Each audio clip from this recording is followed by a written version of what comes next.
آپ نے کئی ایک لیکچرز میں سیدنا خالد ابن ولید رضی اللہ تعالیٰ عنہ کی شجاعت اور بہادری کا ذکر کیا۔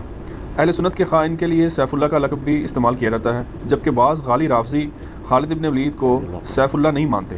ان کا کہنا ہے کہ سیف اللہ والی صحیح بخاری کی حدیث میں تو سیدنا خالد ابن ولید کا نام مبارک نہیں ہے، بلکہ غزوہ موتا کے موقع پر صرف سیف اللہ کا ذکر ہے۔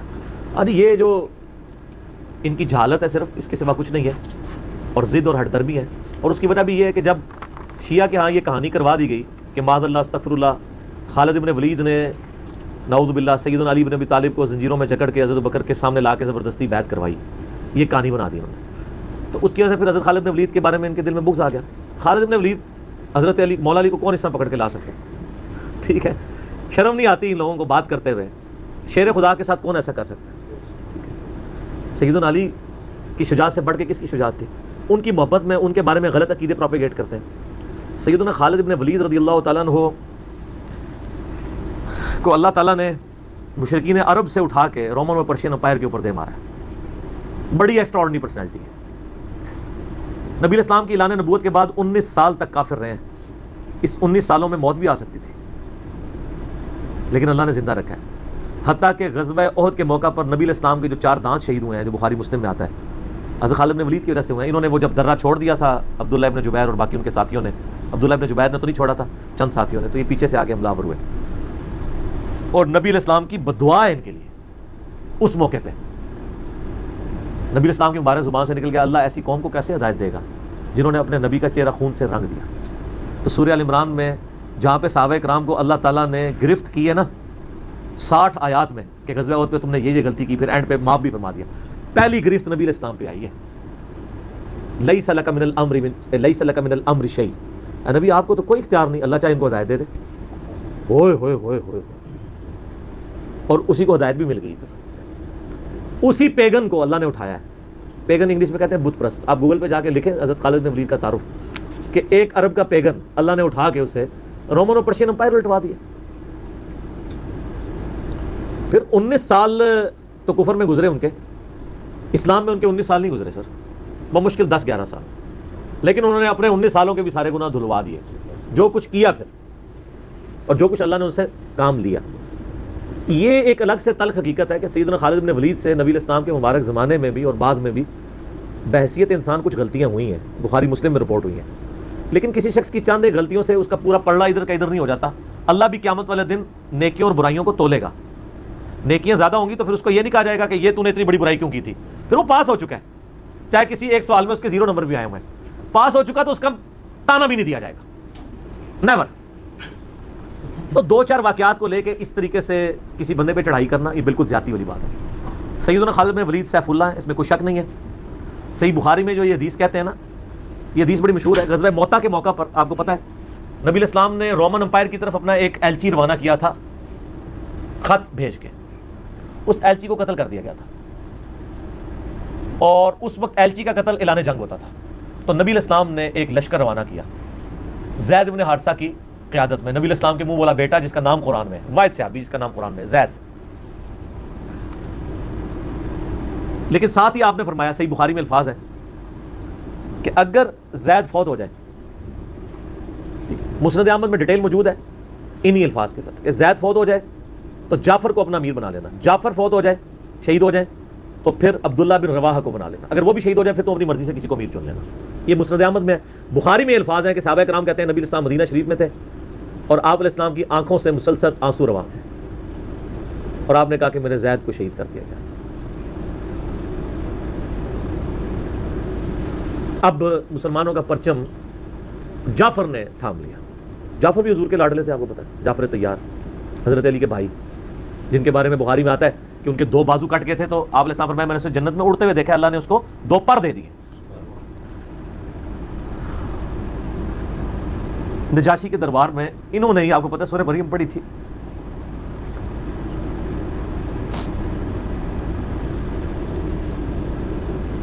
پھر آپ نے فرمایا کہ جعفر کو شہید کر دیا گیا۔ اب عبداللہ ابن رواحہ نے پرچم تھام لیا، پھر آپ نے فرمایا اسے بھی شہید کر دیا گیا۔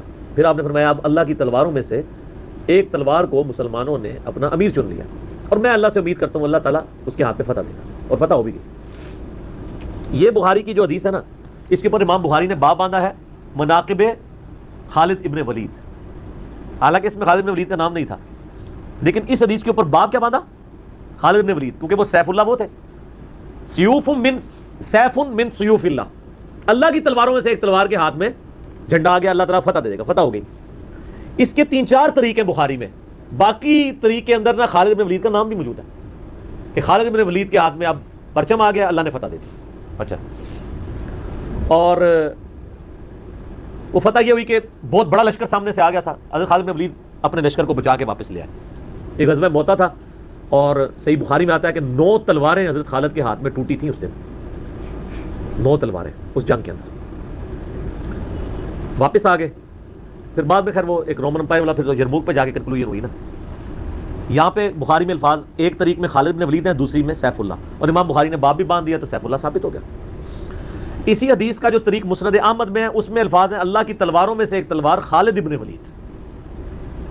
جامعہ ترمذی میں ایک حدیث صحیح سند کے ساتھ ہے کہ نبی الاسلام کے سامنے سے حضرت خالد بن ولید گزرے تو آپ نے فرمایا کہ خالد بن ولید کتنا نیک بندہ ہے اللہ کا، اللہ کی تلواروں میں سے ایک تلوار ہے۔ آپ دیکھیں جس شخص کے لیے نبی الاسلام کی مبارک زبان سے بددعا نکلی، اسی مبارک زبان سے ان کو اللہ کی تلوار کا قرار دے دیا گیا۔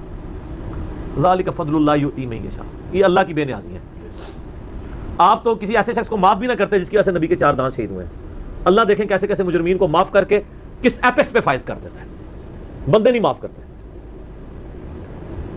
اس طریقے سے صحیح بخاری میں حدیث ہے، حضرت عبداللہ ابن عباس کہتے ہیں کہ مجھ سے سیف اللہ خالد ابن ولید نے خود یہ حدیث بیان کی، تو بخاری میں خود سیف اللہ لقب عبداللہ ابن عباس نے، کہ ایک دن حضرت خالد ابن ولید نبی علیہ السلام کی بیوی سیدہ میمونہ جو کہ میری خالہ بھی ہیں حضرت عبداللہ ابن عباس کی، ان کے ہاں نبی علیہ السلام کے پاس بیٹھے ہوئے تھے، تو انہوں نے بھنی ہوئی دب لا کے رکھی، عربی میں دب کہتے ہیں، دال با دب، اردو میں ہم اسے وہ گو، ویسے گو کا لفظ اپروپریٹ نہیں ہے، سانڈا لفظ ہے اصل میں، چھپکلی سے تھوڑی سی بڑی ہوتی ہے، حلال ہے کیونکہ یہ سبزی خور ہے، ہاں یہ سبزی خور ہے، عربی بڑے شوق سے کھاتے ہیں گو، دب کہتے ہیں۔ آپ یوٹیوب پہ بھی دب لکھیں نا تو پوری عربیوں کی ویڈیوز کھل جائیں گی۔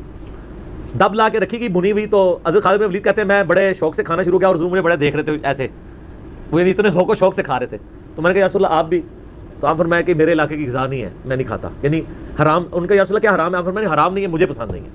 اس سے یہ بھی بات پتہ چلی کہ اگر کسی کو کوئی رزق پسند نہ ہو تو اس میں کوئی گناہ اور عیب والی بات نہیں ہے۔ یہاں تو کہتے ہیں جس کو کدو پسند نہیں ہے اس کی گردن اتار دو، کہتے ہیں نا قاضی ابو یوسف کی طرف ایک جھوٹا واقعہ مشہور کیا ہوا ہے، وہ اللہ نے یعنی اتنی چیزیں اس لیے بنائی ہیں نا، کسی کو ایک چیز پسند ہوگی کسی کو دوسری، تو اس میں بھی سیف اللہ کے الفاظ ہیں۔ اس کے علاوہ صحیح مسلم ایک حدیث ہے، آپ کو پتہ ہے ذوالخویسرہ التمیمی نجدی خبیث جس نے کہا تھا اے محمد اللہ سے ڈر اور انصاف کر، بخاری مسلم دونوں میں آتا ہے، تو آپ فرمایا اگر میں انصاف کرنے والا نہیں تو کون ہے؟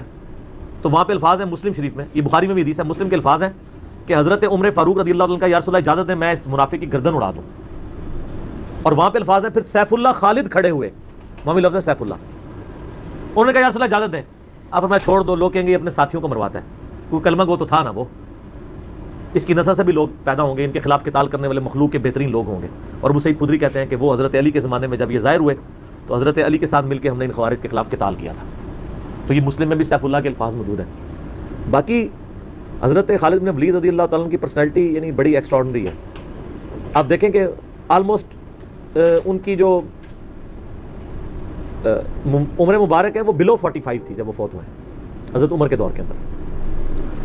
حضرت ابوبکر صدیق کے دور کے اندر وہ آرمی چیف تھے، وہ سر عمر سیریز پھر دیکھیں تو آپ کو پتہ چلے، انہوں نے ایک ایک چیز فلمائی ہے۔ مسلمہ کذاب کے خلاف قتال میں کون لیڈ کر رہا تھا؟ خالد بن ولید۔ جتنے عرب کے قبائل مرتد ہوئے ہیں ان کے خلاف حضرت خالد بن ولید کو بھیجا، اور اس کے بعد پرشین امپائر کا جب جہاد شروع ہوا ہے تو شروع کی ساری مہمات میں حضرت خالد بن ولید تھے، تو کرتے کرتے اس دوران کچھ واقعات رپورٹ ہوتے تھے ایسے، حضرت ابوبکر صدیق سے حضرت عمر مخالفت کرتے تھے، وہ کہتے تھے یہ اپنی طرف سے کچھ ڈیسیژن کر لیتا ہے، اس کو چاہیے کہ امیر کی اطاعت کرے، تو حضرت ابوبکر صدیق کہتے تھے کہ اگر وہ میرے حکم کا انتظار کرے گا تو 1 مہینہ تو خط پہنچنے میں لگے گا، ایک جانے میں اس وقت تک اس کے ہاتھ سے موقع ہی نکل جائے، تو میں نے اسے اختیار دیا ہوا ہے، کوئی موبائل فون یا کوئی اس وقت واٹس ایپ تو ہے نہیں تھا، لیکن حضرت عمر ذرا ڈسپلن کے بہت سخت تھے، وہ کہتے تھے اس طرح ان کو خود ڈیسیژن نہیں لینا چاہیے، کیونکہ اس میں 1-2 مسئلے ان سے مس ہینڈل بھی ہو گئے تھے، تو جب اتنے بندہ کام کر رہا ہوتا ہے 1-2 مسئلے تو مس ہینڈل ہو جاتے ہیں۔ ہم سمجھتے ہیں مس ہینڈل ہونے کا مطلب ہے 0 سے ملٹیپلائی، ایک طبقہ یہ سمجھتا ہے، دوسرا کہتا نہیں کہ چونکہ اس کی شان بہت ہے لہٰذا مس ہینڈل ہو نہیں سکتا، یہ دونوں ایکسٹریم ہے۔ وہ پیغمبر ہی ہے جس کو اللہ تعالیٰ نے رول ماڈل بنایا ہے، وہی بیلنس ہے۔ تو پھر جنگ یرموک کا موقع جب آیا، رومن امپائر کے خلاف فیصلہ کن جنگ تھی جو، تو عین میدان جنگ میں حضرت بکر صدیق فوت ہو گئے. حضرت عمر نے پہلا ڈیسیژن یہ کیا کہ خالد بن ولید کو آرمی چیف کے عہدے سے معزول. ہائے ہائے سر، بالکل آپ آخری اوور چل رہے ہو اور آپ کا جو پلیئر سینچری پہ سینچری مار رہا ہو، آپ اس کو کہیں اس کو واپس آ جاؤ اور ایک نیا پلیئر بھیج دیں. جو کریز پہ سیٹ تھا اس کو آپ واپس بلا لیں. یہ وہ شخص کر سکتا ہے جس کا خدا پہ یقین ہو. تو اور آپ کو پتہ ہے حضرت عمر کے رشتہ دار تھے قریبی، انہی کے قبیلے سے تھے حضرت خالد بن ولید. حضرت خالد بن ولید کو پتہ تھا کہ یہ اگر عمر خلیفہ بنے گا نا تو پھر میرا معاملہ پہلے ہوگا. اور وہی ہوا، ابو عبیدہ ابن جراح کو بنا کے بھیج دیا. لوگوں میں بڑی چیمہ گوئیاں شروع ہوئی کہ لو جی سب سے بڑی آرمی کے خلاف جنگ ہو رہی ہے، سب سے بڑی سپر پاور، اور عین میدان جنگ میں یہ ڈیسیژن کر دیا ہے اگر مسلمان ہار گئے پھر کیا ہوگا، یہ وہ اللہ نے فتح دے دی. فتح ہوئی تو اب جب لوگ آ کے مبارک باتیں پیش کر رہے ہیں، پھر حضرت عمر نے آ کے مسجد نبی میں خطبہ دیا. انہوں نے کہا خدا کے لیے میں تم سے یہی تو چیز ختم کرنا چاہتا تھا کہ یہ فتوحات خالد کی وجہ سے نہیں ہو رہی، رب خالد کی وجہ سے ہو رہی ہے. کل کو خالد نہیں رہے گا تو تم کیا سمجھو گے کہ اسلام ختم ہو جائے گا؟ اسلام نے تو آگے چلنا ہے. ٹھیک ہے. پھر انہوں نے کہا میری دوسری حکمت یہ تھی کہ مجھے پتا ہے کہ اب یہ رومن امپائر مسلمانوں کے پاس آ جائے گی، بیت المقدس بھی فتح ہو گیا پھر بعد میں. تو خالد ابن ولید جو ہے یہ جنگ کی فیلڈ کا ماسٹر ہے، اور جب کوئی علاقہ فتح ہو جاتا ہے پھر کسی جنگجو کی وہاں گورنر لگانے کی ضرورت نہیں ہوتی، بلکہ کسی ایسے شخص کو گورنر لگانے کی ضرورت ہوتی ہے جو ہیومن انسٹنکٹ سے واقف ہو، جس کو ہیومن مینجمنٹ آتی ہو. تو خالد تو ہمیشہ تلوار کے ساتھ ہی کھیلا ہے، اس کو ہیومن مینجمنٹ نہیں آتی. تو میں نے اس شخص کا انتخاب کیا ہے جس کو سب سے زیادہ رسول اللہ صلی اللہ علیہ وسلم کی صحبت کا شرف حاصل ہے. اور بخاری مسلم میں حدیث ہے کہ نبی علیہ السلام نے فرمایا کہ ہر نبی کے ساتھ ایک امین ہوتا ہے، اور میرا امین جو ہے وہ ابو عبیدہ ابن جراح ہے.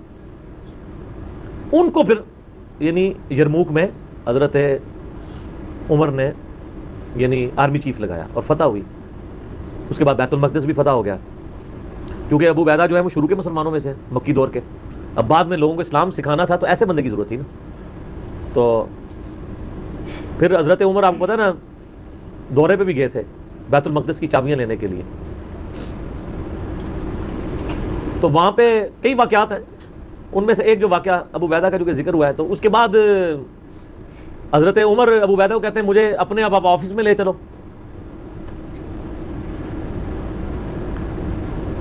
دنیا کی سب سے بڑی سپر پاور فتح کی ہو جس بندے نے، آپ سمجھیں کہ ایک بندے نے امریکہ فتح کیا ہے کسی جنرل نے، واشنگٹن ڈی سی میں اس کا آفس تو ہونا چاہیے نا.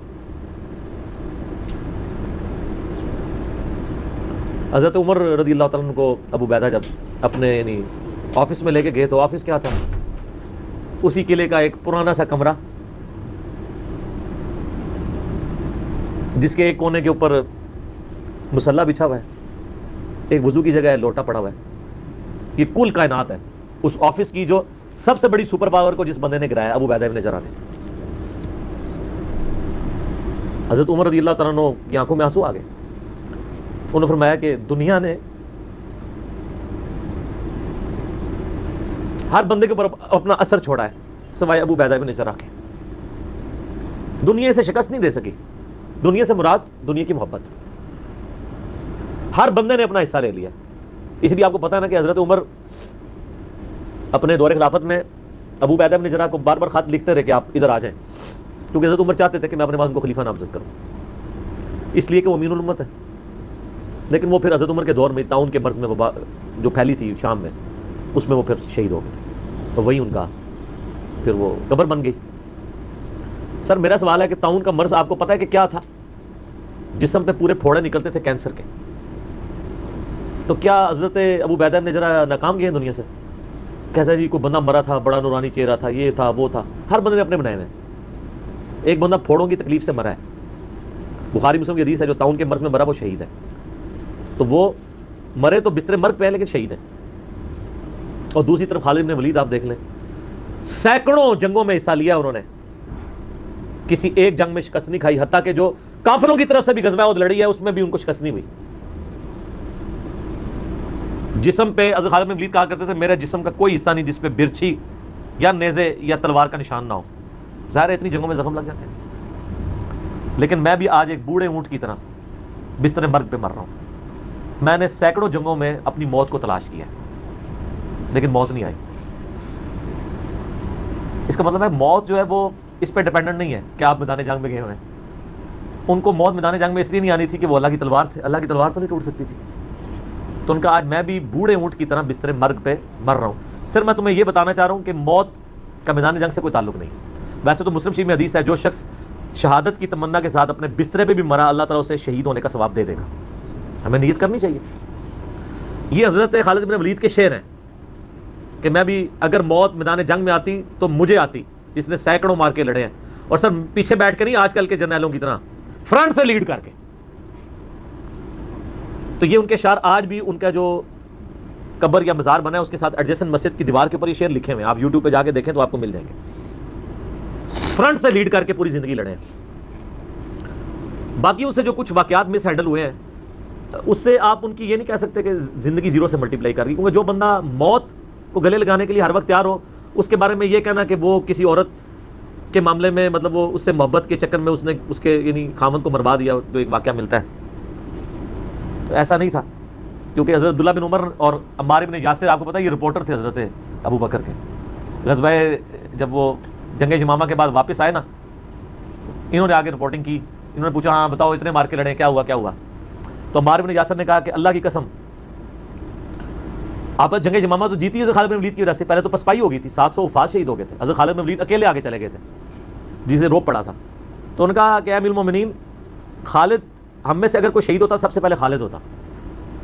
یہ ہر جنگ میں سب سے پہلے آگے جا کے لڑتے تھے, اور اگر کوئی سب سے پہلے دشمنوں کے تیروں اور نیزوں کا شکار ہوتا تو خالد بن ولید ہوتا.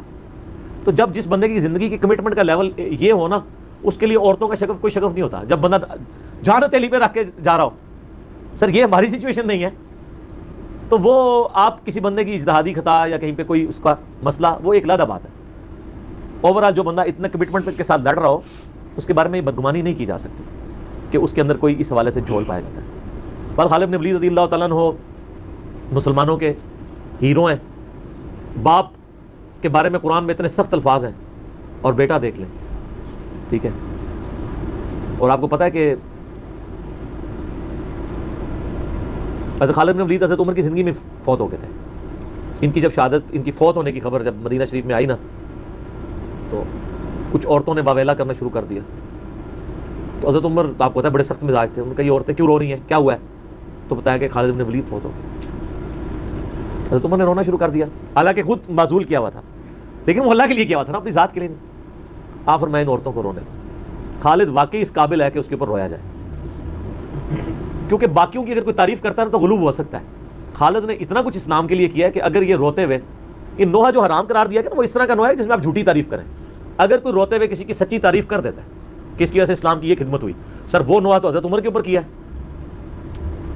وہ نوحہ تو جائز ہے جس میں گریبان چاک نہ ہو, جھوٹی تعریف نہ ہو, آپ کلمات. تو حضرت عمر نے کہا کہ خالد اس قابل ہے کہ اس کے لیے عورتوں کو نوحہ کرنے دو, جو کچھ اس نے اسلام کے لیے خدمات کی.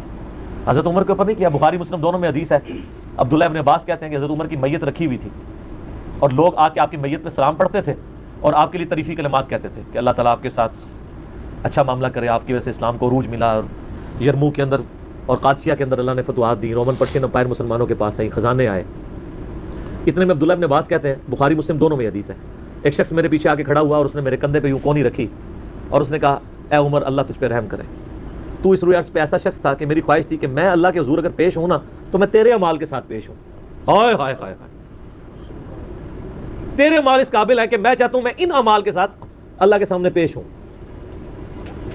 اور میں نے رسول اللہ سے بارہ سنا تھا, میں ابو بکر اور عمر نے یہ کیا, میں ابو بکر اور عمر فلاں جگہ گئے, میں ابو بکر اور عمر داخل ہوئے, میں ابو بکر اور عمر نکلے.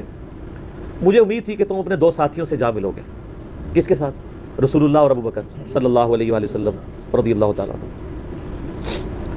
تو ابن عباس کہتے ہیں کہ میں نے جب یوں مڑ کے دیکھا تو حضرت علی بن ابی طالب تھے جو یہ تعریفی کلمات حضرت عمر کی میت پہ کہہ رہے تھے.